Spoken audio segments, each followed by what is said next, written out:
News Bangladesh, সংবাদ দিনের শেষে। জাতীয় সংবাদ। দীর্ঘ প্রতীক্ষার পর অবশেষে দেশের অন্যতম বৃহত্তম যমুনা রেল সেতুর উদ্বোধন করা হয়েছে।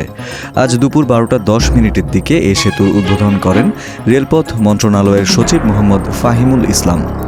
3.5 মিনিটের মধ্যেই যমুনা রেল সেতু অতিক্রম করবে ট্রেন।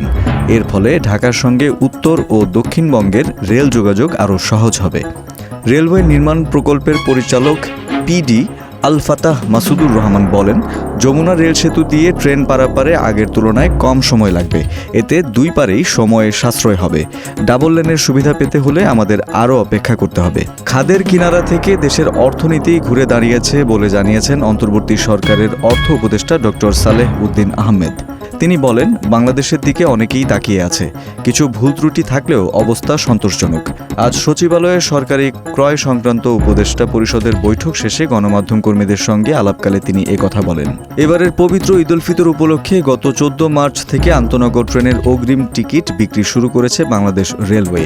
এরই ধারাবাহিকতায় আজ বিক্রি হচ্ছে 28 মার্চের অগ্রিম টিকিট। আজ সকাল 8টায় পঞ্চম দিনের মতো অগ্রিম টিকিট বিক্রি শুরু হয়। এবারও অগ্রিম টিকিটের শতভাগই বিক্রি হচ্ছে অনলাইনে।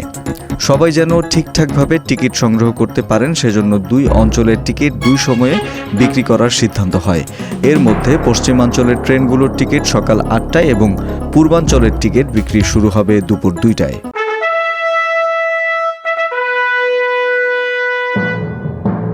রাজনীতির সংবাদ। ফ্যাসিবাদ বিরোধী ছাত্র সংগঠনের নেতাকর্মীদের পদযাত্রায় বাধা এবং পুলিশ কর্তৃক গায়েবী মামলার নিন্দা ও প্রতিবাদ জানিয়েছে বাংলাদেশ জাতীয়তাবাদী ছাত্রদল। গণমাধ্যমে পাঠানো এক বিবৃতিতে সংগঠনটির সভাপতি রাকিবুল ইসলাম রাকিব ও সাধারণ সম্পাদক নাসির উদ্দিন নাসির এই প্রতিবাদ জানান। নেতারা বলেন, দেশব্যাপী নারীদের প্রতি সহিংসতা, নিপীড়ন, ধর্ষণ ও আইনশৃঙ্খলা পরিস্থিতির সার্বিক অবনতিতে দেশের সব প্রান্তের সচেতন ছাত্র জনতা অব্যাহতভাবে শান্তিপূর্ণ প্রতিবাদ জানিয়ে আসছে। এরই ধারাবাহিকতায় গত 11 মার্চ ধর্ষণ ও নিপীড়নের বিরুদ্ধে বাংলাদেশ নামক প্ল্যাটফর্মের ব্যানারে অন্তর্বর্তীকালীন সরকারের প্রধান উপদেষ্টা বরাবর গণপদযাত্রা করে স্মারকলিপি প্রদান করতে গেলে শাহবাগ এলাকায় তাদের সঙ্গে পুলিশের ধস্তাধস্তির ঘটনা ঘটে। আন্তর্জাতিক সংবাদ। ফিলিস্তিনের অবরুদ্ধ গাজা উপত্যকায় ইসরায়েলি হামলায় নিহতের সংখ্যা 340 ছাড়িয়েছে। নিহতদের অনেকেই নারী ও শিশু। ইসরায়েলের এ তাণ্ডব থেকে রক্ষা পায়নি নিজ বাড়িতে অবস্থান করা ফিলিস্তিনি অন্তঃসত্ত্বা নারীও। কাতার ভিত্তিক সংবাদ মাধ্যম আল জাজিরার এক প্রতিবেদন থেকে এ তথ্য জানা গেছে।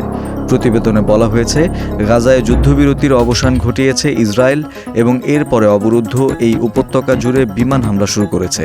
এ হামলায় এখন পর্যন্ত অন্তত 342 জন ফিলিস্তিনি নিহত এবং অন্যান্য আরও অনেকের আহত হওয়ার খবর পাওয়া গেছে।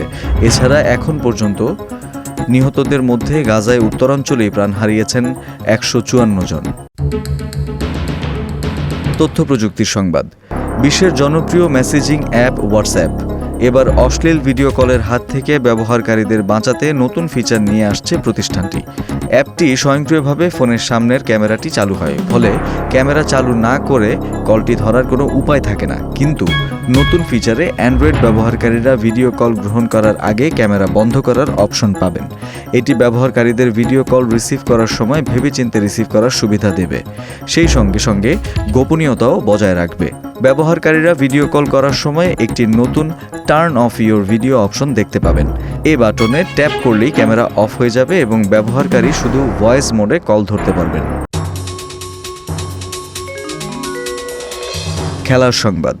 আর্জেন্টিনাকে হারিয়ে নারী টি-20 বিশ্বকাপের আমেরিকা অঞ্চলের বাছাইয়ে জিতেছে ব্রাজিল।